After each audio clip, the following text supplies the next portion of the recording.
Bob Marley was dead to begin with. As dead as a doornail. Chicago, 2024. The Christmas season is upon us. Everywhere, families are singing. Bahamas! Scrooge was one of those cats that spoiled all of the fun. Whenever he came into a room, the room fell silent. Whenever he heard people making merry, he hissed, Bahamas! There was no good inside of Scrooge's heart, and the only thing he enjoyed was cat treats and making others miserable. He was a tax accountant for Cat, the American company supplying the lionist state of Israel with monstrous bulldozers. He had only one employee, an underpaid counting assistant named Pepper Scratchit. Scratchit, you get back to your work this instant! I'm terribly sorry, sir. And do you want a foot massage? No, my feet are feeling fine. For now. Understood. At that moment, Scrooge's effervescent nephew burst through the door of the office, all aglow with Christmas spirit. Merry Christmas, Uncle. Christmas? Bahamas! Don't be that way, Uncle. Come, join us for Christmas feast. Christmas? Of course not. Why do you hate Christmas so much, Uncle? Why are you British? Because it sounds merry. Stop it at once! Why do you hate Christmas so much, Uncle? Because Christmas took place in Bethlehem, a town swarming with terror hisses. Why do you say such crazy things? It's not crazy. I'm speaking the truth. It's verified by all the corporate media. Well, I'm going to have a delicious feast with my friends and family, and if you don't want to come, then at least try to have a good Christmas. Great speech. Bahamas, don't meow another word or you'll celebrate Christmas by losing your job. By the way, Merry Christmas, Pepper Scratchit. Merry Christmas.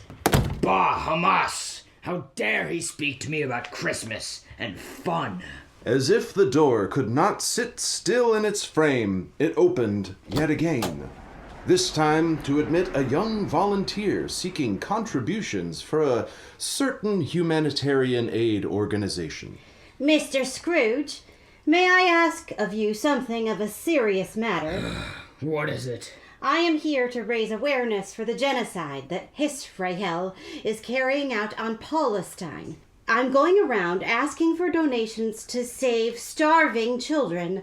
I came here first because you are a very wealthy cat, and I believe you can be a very positive force for mankind if you put in a few $100. But what about Hamas? They started it, didn't they?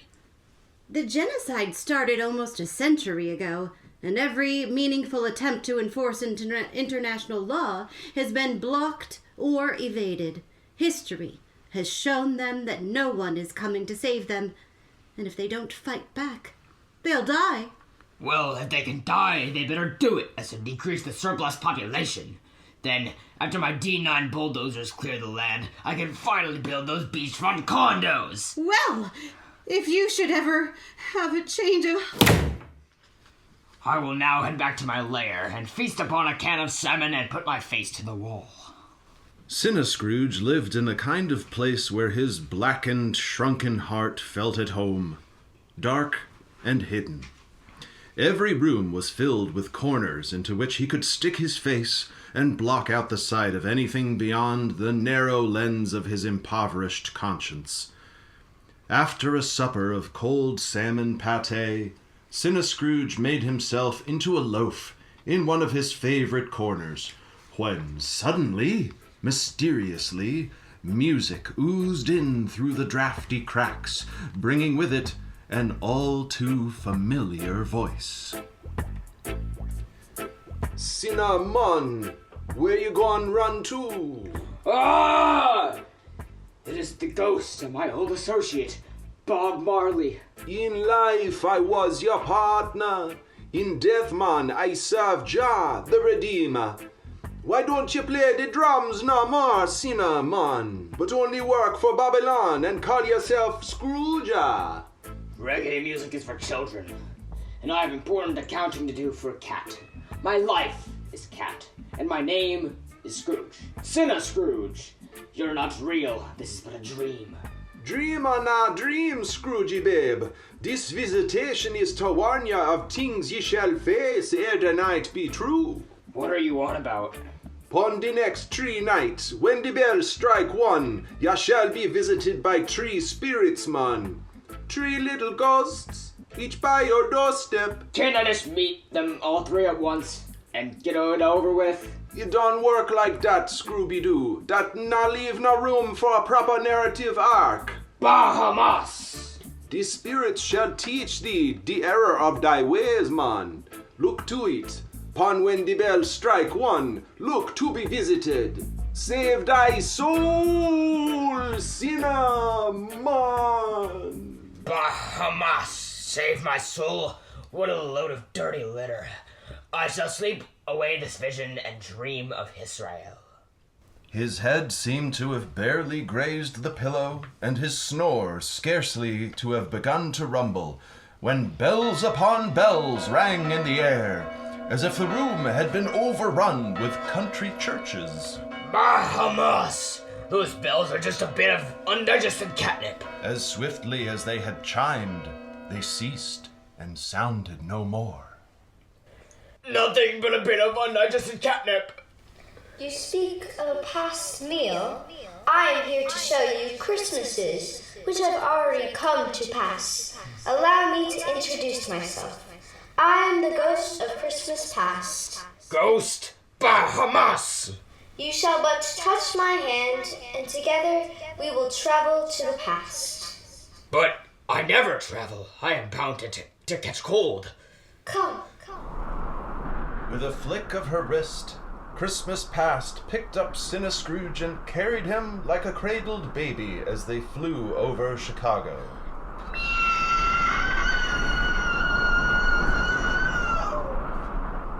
The ghost flew with Sinner Scrooge high above the twinkling lights of the humble metropolis of Chicago.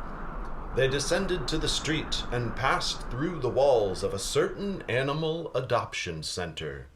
Why, it's Paws! Oh my, what a bustle. So many would-be adoptive cat parents, so many would-be adopted cats. I was a young kitten here, and there's my brother Sugar. Sugar is young again. Hello, Sugar! Sugar!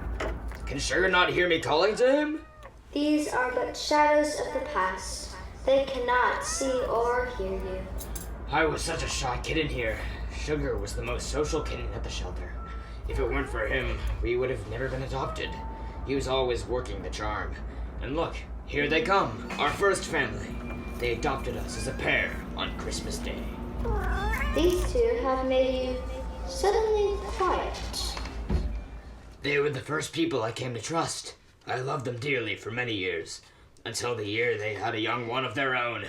Then, without any conversation, Sugar and I were put in a carrier and brought back to this very spot. What did we do to deserve this abandonment? Especially when Sugar was so sick.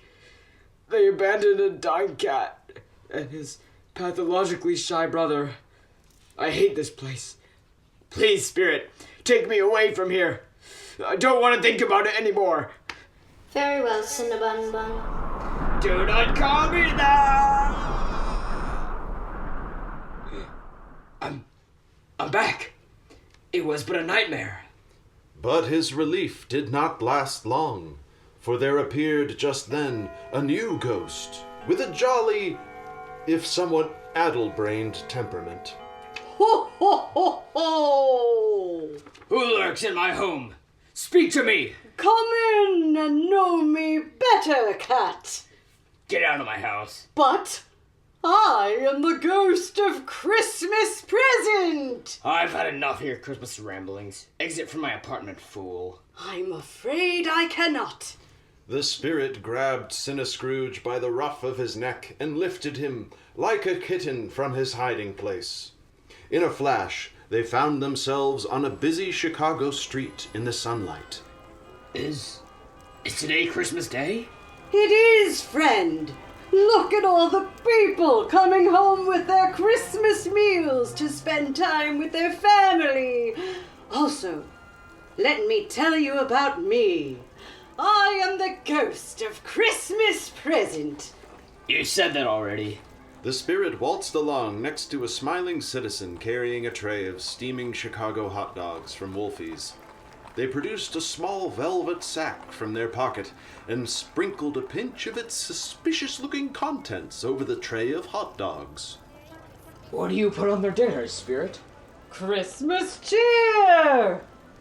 Sprinkles, actually. Interesting. May I ask where we are headed, Spirit? You tell me. I know I'm supposed to take you to that house over there. But does that mean I can tell you a blessed thing about it? What was I saying? Oh, it's the house where my counting assistant lives, Pepper Scratchit. Why, so it is. Look, they're getting their dinner ready. Inside the warm little apartment, the members of the Scratchit family busied themselves with the sort of cheerfully frantic banter that only Christmas can bring to a kitchen. Is the goose ready? It is, Mother. Splendid. Now, we wait for your brother and your father. Oh, golly gee wigglers! I'm incredibly excited. We're home. Yippee! Father, Tiny Tim. In came Pepper and Tiny Tim.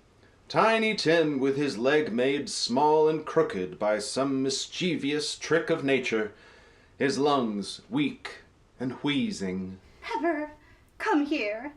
I need to ask you something. What is it? Has Tim been getting better? I'm afraid not. He's coughing more than ever. Maybe it's just the cold. We'll have to hope so. Our United Healthcare plan won't pay for anything beyond these Epsom salts. What are you all yapping about? Come eat! Oh no. Tell me, Spirit, will the poor boy live? If these shadows remain unaltered, the boy will die. But then again, if he can die, he better do it so as to decrease the surplus population. Also, I have yet to introduce myself. I am the ghost of Christmas present. You said that twice already! I did? Silly me! Come, let's go to our last stop. In a whirl, they were in a tastefully decorated living room where a party was underway. Recognize this place? No, I don't. You don't recognize your own nephew's home? I've never been. Why haven't you? You've been invited many times. I don't know. And he said that Bethlehem was swarming with terror hisses. Linus propaganda!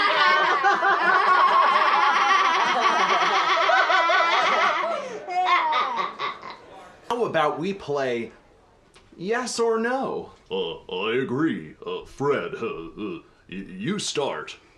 Okay, I've got it. Is it a human? No. Is it an object? No. Is it a cat? Yes. Ooh, let's go. Is it a black cat? No.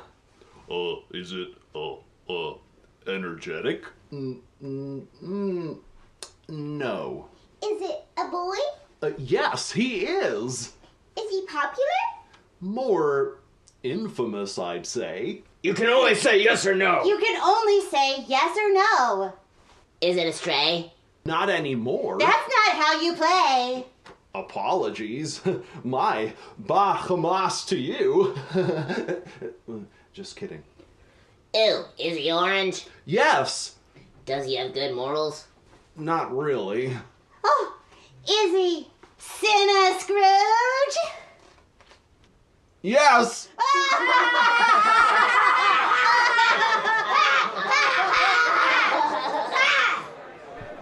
Hey, ouch! That one's got to hurt. Is this really what others think of me? I'm afraid so. Now, Sinner Scrooge, our parting moment is at hand. I hope I may see you in the afterlife.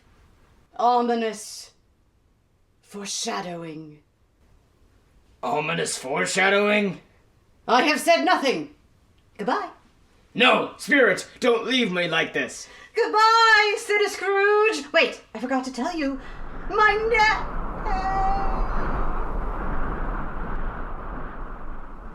Well, I guess I'm ready for the next ghost.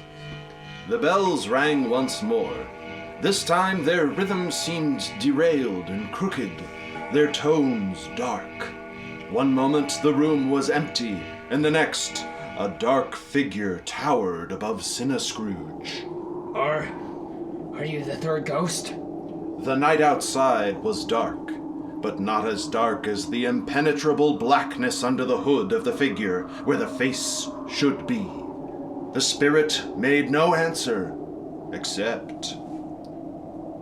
Why are you pointing? Oh, I see. You're pointing at those people that work at the bank.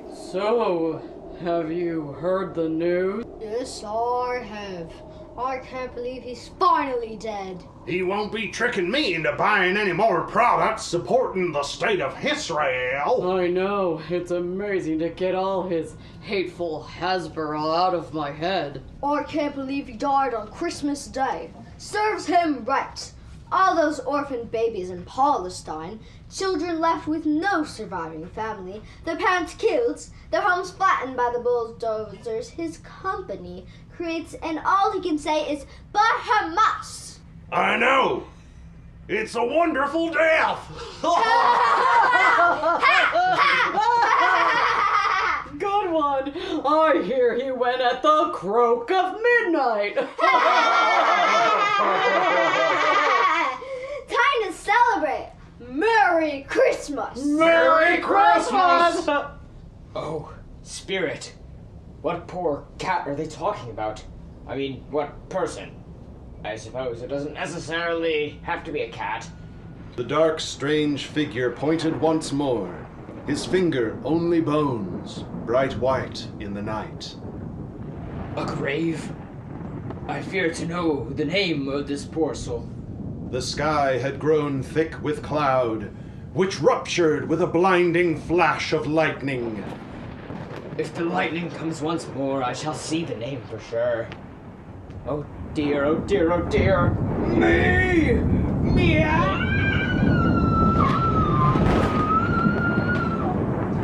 Say it is not so, Spirit, to die in such disgrace. Please, is there no redemption for me? I fear I am not headed to the good place. The spirit was unmoved by Sinner Scrooge's pleas for mercy. As the ghostly black robes melted away into the fabric of night and storm, the earth cracked beneath Sinner Scrooge's feet, opening into a yawning chasm, an abysmal maw that swallowed him whole.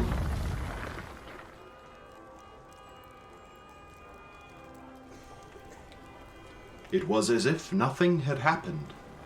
Sinner Scrooge was once again alone in his lair, with his nose smooshed against a wall and his eyes tightly closed, muttering, I'm a good cat. I'm a good cat. I am. Noticing a change in the air, Sinner Scrooge opened one eye to assess his surroundings and found himself in his favorite corner, with the light of morning shining on his cheek. I'm alive. Great catnip! Sinner Scrooge ran to the nearest window and called out to a young girl on the street. You there! What day is it? Are you talking to me? Yes, child. What day is it today? Why, it's Christmas Day. Christmas Day! Great catnip! The ghost did it all in just one night. Tell me, child, do you know that new cafe in Uptown with the Palestine flags in the window? The cafe where windows have been smashed in twice since it opened? You mean Nabla Cafe? Yes, that's the one. Child, will you do me this favor? Take my wallet and go buy everyone in the cafe a chai. and bring me back all the baklava you can carry. And ask someone there where tomorrow's demonstration will be held. Do that, and you can keep whatever cash is left in my wallet, plus $100. Golly gee, okay. Scrooge tossed his wallet down to the child, and as she ran off, he noticed the solicitor who had been at his office just the day before.